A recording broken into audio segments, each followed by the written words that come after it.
Marcus Steele Davison había estado montando con los Hells Angels por 18 años, pero nada en ese tiempo le había preparado para el sonido que le detuvo en seco en el pasillo de la escuela secundaria Oakmont. Era la 1:47 p.m. en una tarde de miércoles en noviembre, y Marcus había decidido sorprender a su hijo de 12 años, Dylan, con boletos para el espectáculo de motocicletas ese fin de semana. Él lo había aclarado con la oficina principal, conseguido su insignia de visitante, y estaba haciendo su camino a la habitación 214 cuando escuchó una voz que hizo que cada instinto protector en su cuerpo se encendiera a la vida. La voz venía de dentro del aula de Dylan, aguda y mezclada con burla. Marcus desaceleró su acercamiento, sus botas silenciosas en el suelo pulido, mientras se movía más cerca a la puerta parcialmente abierta. Quizás si pasaras menos tiempo soñando despierto y más tiempo prestando atención, no serías tal decepción para todos en esta habitación.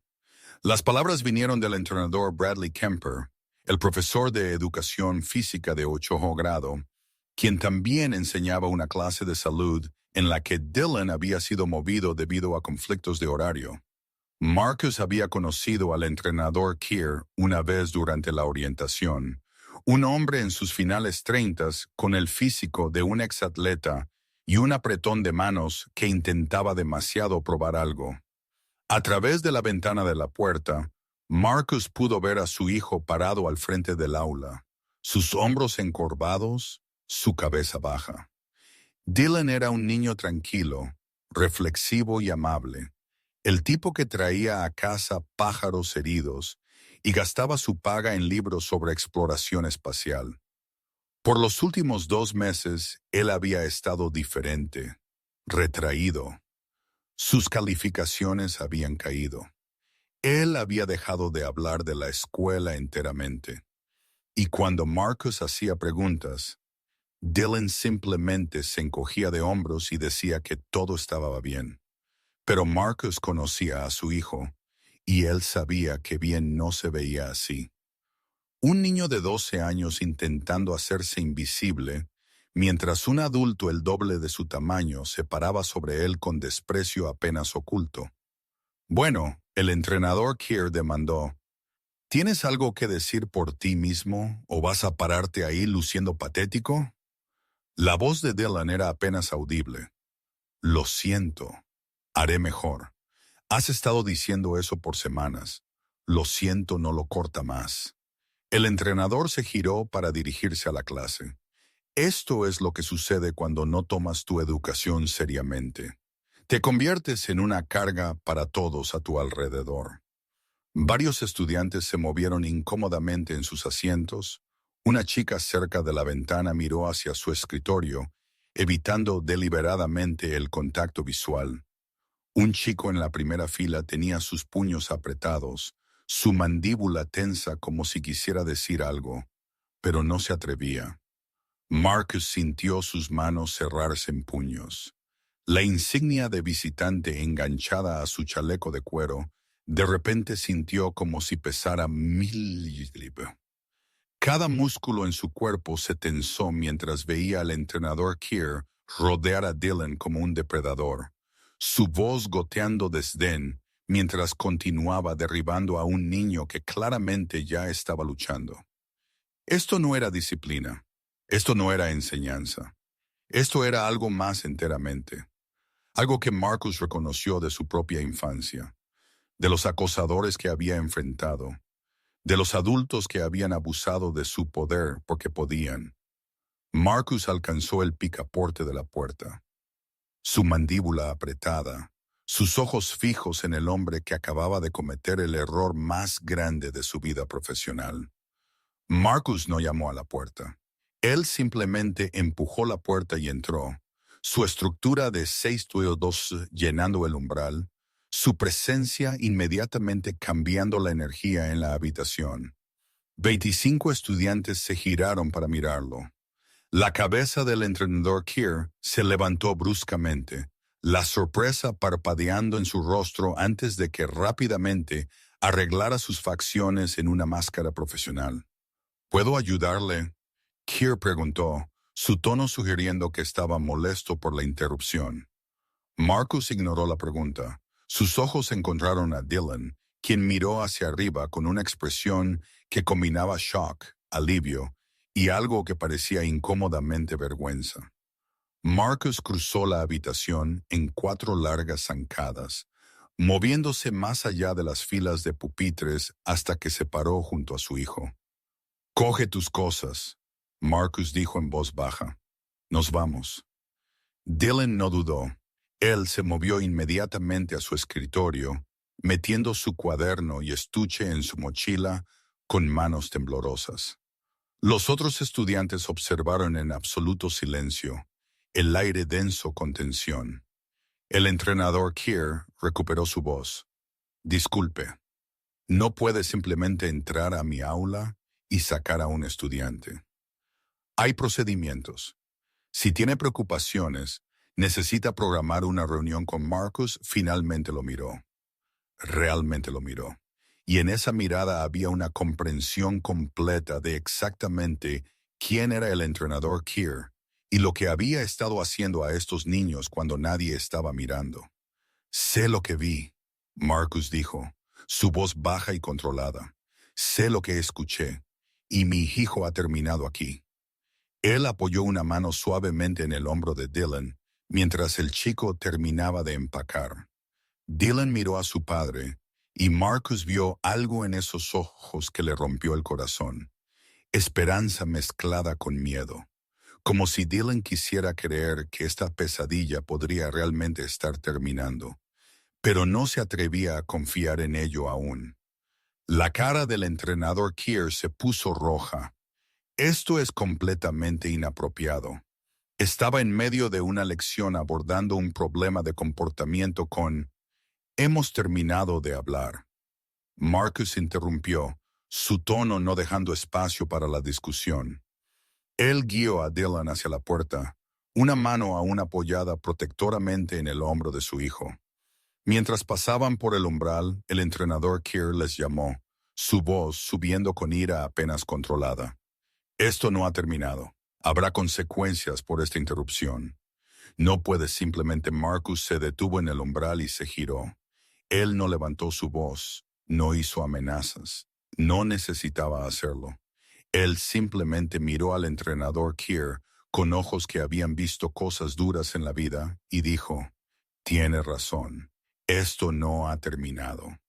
Luego él caminó con su hijo por ese pasillo, pasando coloridos tablones de anuncios y vitrinas de trofeos, pasando otras aulas donde el aprendizaje estaba sucediendo sin crueldad, y hacia la luz del sol de la tarde. En el estacionamiento, Marcus abrió la puerta del pasajero de su camioneta y esperó mientras Dylan subía. Las manos del chico aún temblaban mientras abrochaba su cinturón de seguridad. Marcus caminó alrededor al lado del conductor, entró y se sentó allí por un largo momento, manos en el volante, mandíbula apretada. «Papá, yo...» Dylan comenzó, su voz espesa con emoción. «Aún no», Marcus dijo suavemente. «Hablaremos, pero primero necesito hacer una llamada». Él sacó su teléfono y marcó. La llamada fue contestada al segundo timbrazo. «Hammer, soy Steele. Necesito a los hermanos. Todos ellos. Alguien ha estado hiriendo a mi hijo y es hora de que la gente entienda que eso no es aceptable». Hubo una pausa. Luego una voz ronca dijo, «¿Dónde y cuándo?». Marcus le dijo. Luego él terminó la llamada, arrancó la camioneta y condujo a su hijo a casa, sabiendo que dentro de 2 horas la escuela secundaria Oakmont estaría rodeada por hombres que entendían una cosa con absoluta certeza. No se hiere a los niños. Nunca.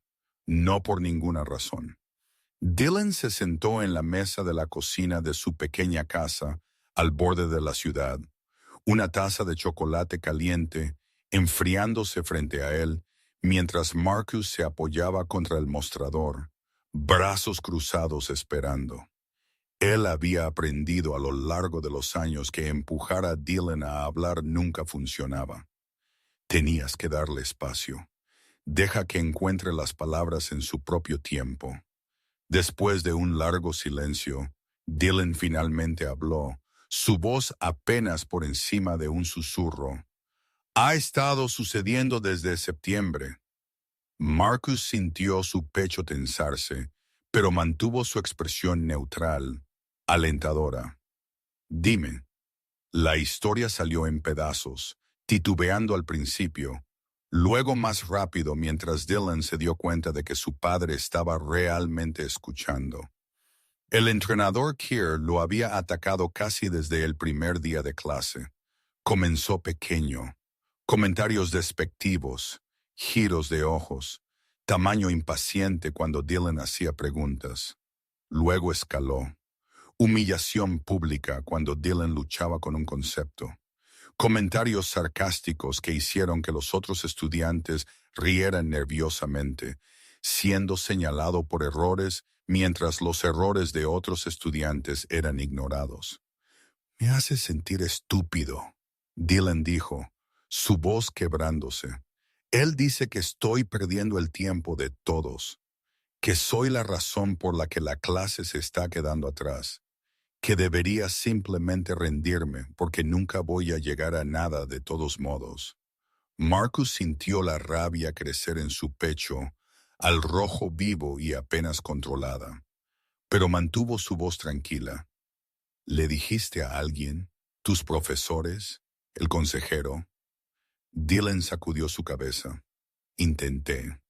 Le dije al señor Peterson, mi profesor de aula en casa. Él dijo que el entrenador Keir era de la vieja escuela, que sus métodos eran duros pero efectivos, y que yo probablemente solo necesitaba trabajar más duro. Las manos de Dylan se retorcieron juntas en la mesa. Pensé que quizás tenían razón. Quizás no estaba intentando lo suficiente. Quizás solo estaba siendo demasiado sensible. No, Marcus dijo firmemente, moviéndose para sentarse frente a su hijo en la mesa. No, Dylan. Lo que ese hombre te está haciendo, eso no es enseñanza. Eso es abuso. Y tú no eres el problema, ¿me entiendes? Los ojos de Dylan se llenaron de lágrimas, y Marcus se estiró por la mesa para agarrar la mano de su hijo. Debía haberlo visto antes. Debía haber sabido que algo andaba mal. No quería preocuparte, Dylan susurró. Trabajas tan duro, y pensé que podría manejarlo. Pensé que si solo intentaba más duro. Escúchame, Marcus dijo, su voz suave pero absoluta en su certeza. No hiciste nada malo. Nada. Ese hombre te falló. La escuela te falló. Te fallé al no verlo antes, pero eso termina hoy. ¿Entiendes? Nunca vas a volver a esa aula. Nunca. Alivio inundó la cara de Dylan, seguido inmediatamente por una nueva preocupación. ¿Pero qué hay de la escuela? No puedo simplemente renunciar. Y todos van a saber. Y van a saber que tu padre te protege. Marcus dijo, van a saber que nadie llega a tratarte de esa manera. Y van a aprender que las acciones tienen consecuencias. Su teléfono zumbó. Un texto de Hammer. Hermanos se están movilizando. ETA 90 minutos. ¿Cuántos crees que tendremos? Marcus respondió. Suficientes para asegurarse de que no puedan ignorar esto. Él no tenía idea de que dentro de 2:97 Hells Angels estarían parados en ese estacionamiento de la escuela, o que lo que comenzó como un padre protegiendo a su hijo se convertiría en un catalizador para un cambio sistémico que afectaría a miles de estudiantes a través de 3 distritos escolares. Todo lo que él sabía era que Dylan estaba seguro ahora, y eso era todo lo que importaba. Si crees en el poder de la observación, en confiar en tus instintos y en el coraje que se necesita para hablar cuando algo se siente mal, Entonces pausa por un momento. Dale me gusta, comenta, comparte y suscríbete a Bike Diaries. Dinos en los comentarios desde dónde estás viendo hoy, porque esta historia te recordará que los héroes vienen en todos los tamaños, y a veces las voces más pequeñas llevan los mensajes más importantes. El estruendo comenzó a las 3:30 p.m. La primera motocicleta en llegar a la escuela secundaria Oakman fue la de Hammer, una Road King pesada en cromo que brillaba bajo el sol de la tarde. Él entró al estacionamiento, apagó el motor y tomó su posición cerca de la entrada principal, brazos cruzados, pies plantados. 2 minutos después, 3 motos más llegaron. Luego 5, luego una docena, sus motores creando un sonido que rodó por el estacionamiento como un trueno, anunciando a todos con un alcance de oído que algo significativo estaba sucediendo. Dentro de la escuela, los profesores pausaron a mitad de lección, mirando hacia las ventanas. Estudiantes pegaron sus caras al cristal, señalando a la creciente multitud de motocicletas. La directora Rebecca Walters estaba en su oficina cuando su secretaria llamó, su cara pálida. Doctora Walters necesita ver esto. Para las 4:00 p.m., había 50 motocicletas en el estacionamiento. Para las 4:15, 70. Las llegadas continuaron. Mecánicos y enfermeras, trabajadores de la construcción y veteranos, dueños de negocios y comerciantes. Vinieron de sitios de trabajo y hogares de recados y citas porque la llamada había salido y el código era absoluto. Cuando el hijo de un hermano es herido, tú apareces. Marcus se paró con Hammer y otros 4 miembros del liderazgo del club, observando cómo más hermanos continuaban llegando. El oficial de recursos escolares, oficial Martínez, emergió del edificio, su mano apoyada en su radio, pero aún no llamando para respaldo. Marcus, el oficial Martínez, dijo cuidadosamente. Él había trabajado con la comunidad el tiempo suficiente para saber que la escalada solo empeoraría las cosas. ¿Qué está pasando? Mi hijo ha sido abusado verbalmente por un profesor por 2 meses, Marcus dijo, su voz firme. Lo presencié personalmente hoy.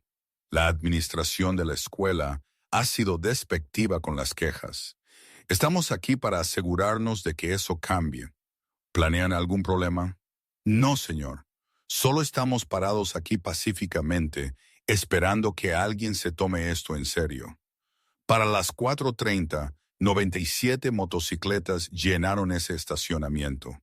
97 hombres se pararon en formación silenciosa, no cantando, no amenazando, simplemente presentes. Su mensaje era claro. No pueden desestimar esto. No pueden ignorar esto. No nos iremos hasta que alguien responda por lo que ha estado sucediendo a nuestros hijos. Y no estaban solos. Padres comenzaron a salir de la escuela, atraídos por la conmoción.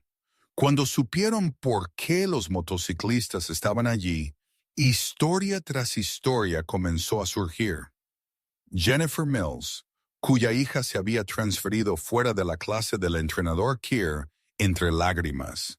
David Chen, cuyo hijo había comenzado a tener ataques de pánico antes de la escuela.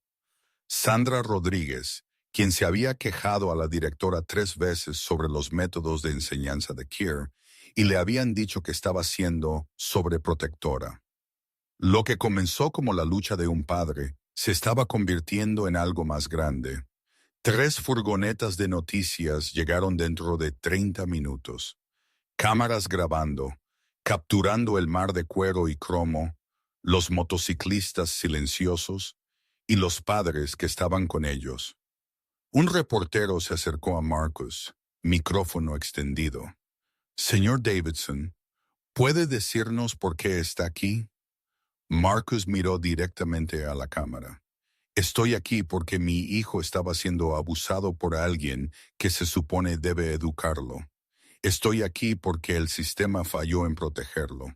Y estoy aquí porque ningún niño debería tener que sufrir así.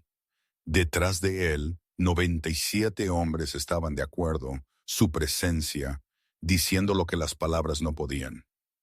Esto importa, estos niños importan y no estaremos en silencio. Dentro del edificio, la directora Walters hizo una llamada telefónica al superintendente del distrito. 20 minutos después, la doctora Patricia Morales llegó junto con 2 miembros de la junta escolar. Lo que siguió fue una reunión en el estacionamiento que cambiaría todo. Padres hablaron. Estudiantes que habían tenido miedo de presentarse encontraron sus voces. Profesores que habían presenciado el comportamiento de Keir, pero se sentían impotentes para denunciarlo, finalmente compartieron lo que habían visto. La evidencia era abrumadora, innegable, imposible de desestimar. Con 97 motociclistas y 3 cámaras de noticias observando, la doctora Morales se dirigió a la multitud, su voz llevando a través del estacionamiento. Efectivo inmediatamente, el entrenador Keir está siendo puesto en licencia administrativa pendiente de una investigación completa. Entrevistaremos a estudiantes, revisaremos las prácticas de aula y tomaremos las acciones apropiadas. Y estamos implementando cambios de política inmediatos para asegurar que esto nunca vuelva a suceder. No era justicia aún, pero era rendición de cuentas. Fue validación de que lo que estos niños habían soportado era real e incorrecto e inaceptable. Si esta historia ha tocado tu corazón, por favor toma un momento para darle me gusta, compartir y suscribirte a Bike Diaries. Te traemos historias que prueban que el heroísmo viene en todas las formas, que el coraje no se mide por el tamaño o la edad, y que a veces las voces más pequeñas llevan los mensajes más importantes. Dinos en los comentarios, ¿alguna vez has notado algo importante que otros perdieron? Tu historia podría inspirar a alguien más. La investigación tomó 5 semanas. Lo que descubrieron fue sistemático. 23 quejas separadas sobre el entrenador Keir durante 4 años, todas minimizadas o desestimadas. Estudiantes describieron un ambiente de miedo y humillación. Profesores admitieron que habían escuchado cosas preocupantes, pero se sintieron incapaces de desafiar a un entrenador que tenía permanencia y conexiones dentro de la administración. La Junta de Enseñanza del Estado suspendió la licencia de Kemper. El distrito escolar, enfrentando un escrutinio intenso y posibles demandas, implementó cambios radicales. Cámaras obligatorias en todas las aulas, sistemas de denuncia anónimos, evaluaciones psicológicas regulares para estudiantes y una política de tolerancia cero para el abuso emocional. Pero el verdadero cambio sucedió en las familias afectadas. Dylan se transfirió a una nueva escuela donde encontró profesores que lo animaron en lugar de menospreciarlo. Su confianza regresó lentamente, reconstruida a través de apoyo paciente y el conocimiento de que su padre había visto su dolor y había tomado acción. 6 meses después de esa tarde de noviembre, Marcus se sentó en su porche, viendo a Dylan trabajar en una bicicleta en la entrada, tarareando para sí mismo mientras ajustaba la cadena. El chico que se había estado desmoronando bajo el peso de la crueldad diaria estaba cenando, redescubriendo la alegría de simplemente tener 12 años. Dylan miró hacia arriba, atrapó a su padre mirando y sonrió. «Papá, ¿quieres dar un paseo cuando termine? Hay un nuevo sendero junto al lago». Marcus sonrió. «Sí, hijo, me gustaría eso». Mientras cabalgaron esa tarde, Dylan charlando fácilmente sobre la escuela y amigos y el proyecto de ciencias sobre el que estaba emocionado, Marcus sintió algo asentarse en su pecho. Su hijo estaba seguro, Su hijo estaba feliz. Su hijo sabía que cuando algo estaba mal, hablar importaba. Eso valía todo. Valía la confrontación. Valía llamar a 97 de sus hermanos. Valía pararse en ese estacionamiento hasta que alguien escuchara. Porque a veces la cosa más valiente que puedes hacer es aparecer por alguien que no puede luchar por sí mismo. La historia se hizo viral, compartida millones de veces a través de las redes sociales. Padres en otras comunidades vieron lo que había sucedido y encontraron su propio coraje para demandar rendición de cuentas. Movimientos similares emergieron en diferentes distritos. Los capítulos de los Hells Angels a nivel nacional comenzaron a asociarse con organizaciones de defensa de la infancia, apareciendo en reuniones de la junta escolar, parándose con familias luchando contra fallas institucionales.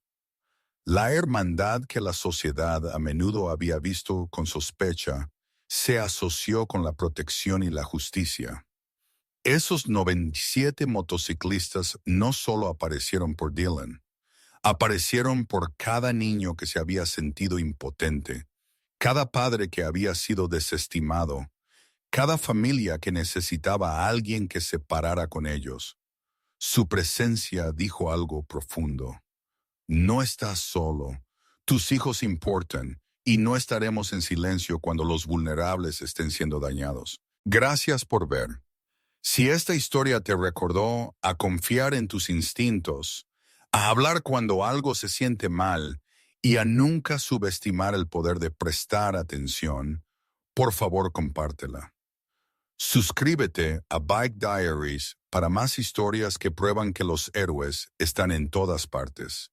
El coraje viene en todas las formas, y a veces la persona más pequeña en la habitación tiene el mayor impacto.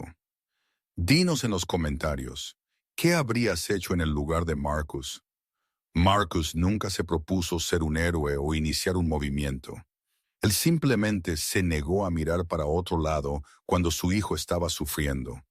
Y ese simple acto de aparecer, de estar presente, de prestar atención y de negarse a aceptar un trato inaceptable de su hijo cambió todo. No solo para Dylan, sino para cientos de niños cuyos padres encontraron su propio coraje en su ejemplo.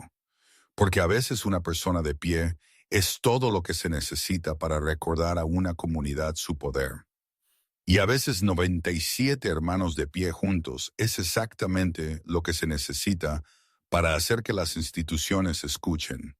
Si crees que los niños merecen algo mejor, si crees que los padres tienen derecho a exigir rendición de cuentas, si crees que las comunidades pueden forzar el cambio cuando se unen, entonces esta historia es para ti. Tu voz importa, tus instintos importan, y cuando te pones de pie por lo que es correcto, nunca estás solo.